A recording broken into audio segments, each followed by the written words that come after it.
అంతా అదే మేడం. నండూరి శ్రీనివాస్ గారు అండ్ గరికపాటి లాంటి గరికపాటి వారు లాంటి వాళ్ళ పెద్దల యొక్క ఆశీర్వాదం, వాళ్ళు చేస్తున్న సేవ మేడం అలాంటి సొసైటీకి. అవన్నీ ఒక ఎత్తైతే మీ పేరెంట్స్ మీకు ఇచ్చిన గొప్ప గుణాలు, అవును మేడం. వాటికి అమ్మ ఇవన్నీ కూడా ఎన్హాన్స్మెంట్. Yes madam. అమ్మ కూడా అసలు లలితా సహస్రం 108 టైమ్స్ చేశారు మేడం నాకు ఇంటర్వ్యూ అయ్యేలోపు. నాన్నగారు హనుమాన్ చాలీసా, సుందరకాండ పారాయణం. ఇంట్లోకి వెళ్తే ఏంటంటే ఫస్ట్ మా ఇంట్లో అట్లా ఎంటర్ అవ్వగానే కామాక్షి అమ్మవారి విగ్రహం కనిపిస్తుంది మేడం. అండ్ అంత అంటే చాలా అది చేయటం వల్ల అక్కడ కూర్చొని విపరీతమైన పాజిటివిటీ వచ్చింది మేడం ఇంట్లో. శ్రీచక్రం ఉంటుంది, ఒక చిన్న శ్రీచక్రం ఉంటుంది, దానికి పూజ చేసుకుంటూ ఉంటాము. సో ఐ థింక్ వాళ్ళు కూడా నాకు ఎంతో చేశారు మేడం. నిజం. తమ్ముడు కూడా మాకు వేణుతల కోన అని చెప్పి మా బాబాయ్ గారి ట్రస్ట్ మేడం. అక్కడ మనకి కడప దగ్గరలో పెండిమల్లి మండలం దగ్గర ఉంటుందన్నమాట వేణుతల కోన దేవస్థానము.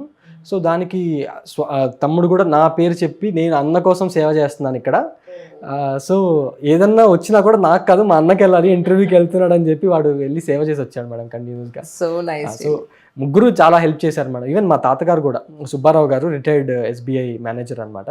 సుబ్బారావు గారు కూడా మొత్తం రామాయణం పారాయణం చేయడం కానీ, పునర్వసు నక్షత్రం రోజు ఇది చెయ్యాలని చెప్పి, అంటే నా నక్షత్రం అది మేడం, ఆ రోజు నేను చెయ్యాలి అని చెప్పి ఆయన ఒక పునర్వసుకి ఇంకో పునర్వసుకి మధ్యలో రామాయణం కంప్లీట్ చేయడము, అలా అందరూ నాకు చాలా చేశారు మేడం. అంటే దైవం దగ్గర నుంచి అందరూ చేశారు మేడం నాకు. అలా అందరి పూజ ఫలం ఫైనల్గా సింగిల్ అటెంప్ట్లో కరెక్ట్ మేడం సాధించేశారు అంతే. ఒక్కొక్కళ్ళు 5 years 6 years ఇన్వెస్ట్ చేస్తున్న టైంలో భగవంతుని కరుణించాడు గట్టిగా. అన్నింటికీ నుంచి మీ ఎఫర్ట్ గట్టిగా పెట్టారండి. That's also there. అంటే నేను నమ్మేది ఏంటంటే నా చేత చేయించింది కూడా అమ్మవారే అని నమ్ముతాను మేడం నేను. సో నాకు ఆ సంకల్పం రావడం కూడా మనదేం లేదు మేడం అది. సో అంతా ఆవిడ నా చేత కొంత పని జరగాలి కాబట్టి ఆమె చేయాల్సిన కొన్ని పనులు ఉంటాయి కదా మేడం మన సొసైటీకి, నా ద్వారా చేయించుకుంటున్నారు అంతే. అంతకుమించి నేను చేసింది ఏమీ లేదు మేడం లిటరల్లీ. రిజల్ట్స్ వచ్చిన రోజు ఒకసారి ఆ మూమెంట్ని ఒకసారి మా కోసం పంచుకుంటాను. Yes madam. ఇది 2 మేడం. మీరు మేడం మేడం అనకండి, మీకు పుణ్యం ఉంటుంది. మీరు your IAS officer, just after journalist please. Madam అయ్యో ఆఫ్టర్ ఆల్ జర్నలిస్ట్ అనకూడదు madam, because see it's again your elder sir. So definitely madam I have to give that respect. So madam ఇది 2 రకాలుగా చెప్తాను. 2 days ముందు ఆమె hard core RCB fan madam. IPLలో Royal Challengers బెంగళూరుకి విపరీతమైన ఫ్యాన్ అనమాట. ఓకే. సో విపరీతంగా బాధపడ్డాను, ఈసారి కూడా మా వాళ్ళు వెళ్ళలేదు అని చెప్పి 2 days బాధపడుతుంటే మొన్న అయిపోయింది, తర్వాత రోజు మధ్యాహ్నం రిజల్ట్ వచ్చిందనమాట. సో నేను పడుతున్న బాధలో ఏదైనా మంచి జరిగింది అంటే అది నా రిజల్ట్ మేడం ఒకటి ఫస్ట్. ఇంకా ఆ మూమెంట్ అంటే నేను అమ్మ తమ్ముడు మేడం, తమ్ముడు చెక్ చేస్తున్నాడు రిజల్ట్ అండ్ అమ్మగారు ఉన్నారనమాట. ఉన్నప్పుడు ఇంకా రిజల్ట్ రాగానే దే హ్యావ్ హగ్డ్ మీ. ఇప్పటికీ నేను ఆ హగ్స్ అనేవి ఐ కెన్ సీ. అమ్మ నిన్నమాట నేను ఎట్లయితే నిన్ను చూడాలనుకున్నానో అట్లే అయ్యేవరా అని చెప్పి అమ్మ షీ క్రైడ్. సో నేనైతే ఐఎమ్ వెరీ స్టేబుల్గా ఉన్నాను మేడం, ఎందుకంటే నేను చేసింది ఏం లేదు, ఇచ్చినా ఇవ్వకపోయినా అంతా అమ్మవారి కాబట్టి నేను చేసింది ఏం లేదని నేను అనుకున్నాను. కాబట్టి వచ్చినా ఓకే ఫైన్, లేదన్నా ఇట్స్ కంప్లీట్లీ ఫైన్ అని చెప్పి ఉన్నాను మేడం నేను. వాళ్ళిద్దరు మాత్రం చాలా ఎగ్జైట్ అయ్యారు వాళ్ళిద్దరు. ఆ తర్వాత నాన్నగారు వెంటనే రావటము రాజంపేట నుంచి, అప్పుడు ఇన్ఛార్జ్ BMగా ఉన్నారు మేడం ఆ రోజు. సో ఖచ్చితంగా అప్పటికప్పుడు వెంటనే వచ్చేసి నేను ఆ రోజు సాయంత్రం ఐ కేమ్ టు హైదరాబాద్ అనమాట. అప్పటి నుంచి బిజీగానే నడుస్తుంది మీ డే. కంప్లీట్లీ మొత్తం వెక్స్ అయిపోయాను మేడం మొత్తం ఇలాంటి. సో ఇప్పుడు ఎందుకు మీరు జాతకాన్ని నమ్ముతున్నారా లేదా? జాతకాన్ని అని కాదు మేడం, నేనైతే అమ్మ వాళ్ళకి కానీ రేపు పొద్దున ఫ్యూచర్ ఫంక్షన్స్లో కానీ ఏదైనా సరే I'm not at all giving them the hint. నేను ఖచ్చితంగా ఇది చూసి చేయాలని కానీ, ఎవరైనా వచ్చారంటే కూడా అది అమ్మవారి అనుగ్రహమే మేడం అంతే. సో అందుకని నేనైతే ప్రస్తుతానికైతే నేను జాతకాన్ని అయితే నేను నమ్మట్లేదు.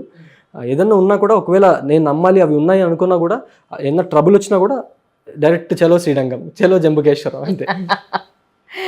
రైట్. సో ఇప్పటికే బోల్డెన్ సంబంధాలు వచ్చి ఉంటాయి గ్యారంటీగా? లేదు మేడం, సంబంధాలు వచ్చినా కూడా నేను ఒక 1.5 year వరకు నేను వర్క్ నేర్చుకోవాలి చాలా, అండ్ ఇంకా చాలా నేర్చుకోవాలి కదా మేడం ఇంకా చిన్నపిల్లలు. అంటే వచ్చి ఉంటాయి అంటున్నాను నేను అనేది. వచ్చాయి మేడం కదా, బంగారు తండ్రి ఒప్పుకున్నారు చూసారా. అదేముంది మేడం, ఇప్పుడు అదే మేడం, ఇప్పుడు సంబంధాలు వచ్చాయని అంటారు కదా, ఇవన్నీ కూడా ఏంటంటే మేడం ఆ వెనకాల 3 అక్షరాలు చూసి వస్తారు madam. I don't want that. నన్ను నా హార్ట్ చూసి, నా సోల్ చూసి, ఈ అబ్బాయి ప్యూర్ హార్టెడ్ లేకపోతే ప్యూర్ సోల్ అని వాళ్ళకి ఎప్పుడైతే వాళ్ళకి అనిపిస్తుందో అలాంటి వాళ్ళనే మనం ప్రిఫర్ చేయాలి. కానీ ఇప్పుడు ఈ హీట్లో ఐఏఎస్ అని ఈ హీట్లో చేసుకుంటే నాకు తెలిసి that will not lost long madam. అలా కరెక్ట్. ఇప్పుడు మీకు చక్కటి ట్రెడిషనల్ పద్ధతి ఉంది, మంచి భక్తి ఉంది, ఆ, ఏమంటారు సంగీత జ్ఞానం ఉంది. ఎలాంటి అమ్మాయి కావాలి మీకు? అంతా అమ్మవారే మేడం. మంది నేను అసలు ఇంతవరకు థింక్ కూడా చేయలేదు మేడం, అవునా? అస్సలు థింక్ చేయలేదు. అండ్ అమ్మ వాళ్ళు హ్యాపీగా వాళ్ళు చూసుకుంటారు. అంటే ఆస్ట్ మీ చూడమంటారని అడిగారు మేడం. అంటే ఎలాగూ ఐఎమ్ 27 అంటే ఆగస్ట్కి 27 నేను. సో చూడమంటావంటే ఐ టోల్డ్ సి నువ్వు నేను డిసైడ్ చేస్తే అవ్వదమ్మా ఇది, she has to decide and she has already decided.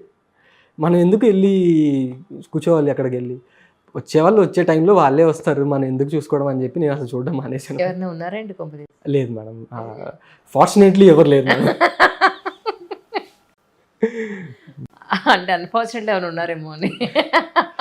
లేదు మేడం, అదే ఇప్పుడు ఇలాంటివి చేసామనుకోండి, ఆమె అనుకుంటుంది అమ్మవారు వీడేదో చేస్తాడు కదా ఇంకా నేను ఎందుకులే చేయడము, అచ్చా, వీడి పని ఏదో వీడు చేసుకుంటున్నాడులే అని చెప్పి వదిలేసింది అనుకోండి, ఇంకా నేనేమైపోతాను మేడం. నేను అందుకని టోటల్ గా అమ్మవారి మీద surrender madam, surrender. That's really fantastic అండి. ఇప్పుడు ఈ ఇయర్ ప్రిలిమ్స్ పేపర్ చూసారా మీరు? చూశాను మేడం కొంచెం. మీకు ఎలా అనిపించింది? యాక్చువల్లీ ఇయర్ రాస్తే మీరు అచీవ్ చేయగలరు? అస్సలు అయి ఉండేవాడిని కాదు. ఎందుకు చెప్తున్నానంటే అండి, అదే ప్రిలిమ్స్కి కావాల్సిన ప్రిపరేషన్ ఒక 2-3 months నుంచి ఫోకస్డ్గా ఉండాల్సిన అవసరం ఉంటుందండి. కానీ నాకు May 15th was my interview, May 28th prelims. నేను May 15th వరకు అనుకున్నాను నేను కొడితే ఈ అటెంప్ట్లోనే కొడతాను, ప్రిలిమ్స్కి అయితే ప్రిపేర్ కాను, let me prepare for the interview అని చెప్పి నేను ఇంటర్వ్యూకే ప్రిపేర్ అయ్యానండి. సో ఇంటర్వ్యూకి ప్రిపేర్ అవ్వాల్సిన మైండ్ సెట్ డిఫరెంట్, ప్రిలిమ్స్కి ప్రిపేర్ అవ్వాల్సిన మైండ్ సెట్, ఫోకస్ చేయాల్సిన కాన్సెప్ట్స్ డిఫరెంట్. సో నేను ఫోకస్ చేయలేదు కాబట్టి నేను ఈసారి అయితే ఖచ్చితంగా పాస్ అయి ఉండేవాడిని కాదు. అదే ప్రొవైడెడ్ నేను ఒక 2-3 monthsని చేసుకుని ఉంటే maybe chances could have been more అని అనిపించింది నాకు. So that is the thing ma'am.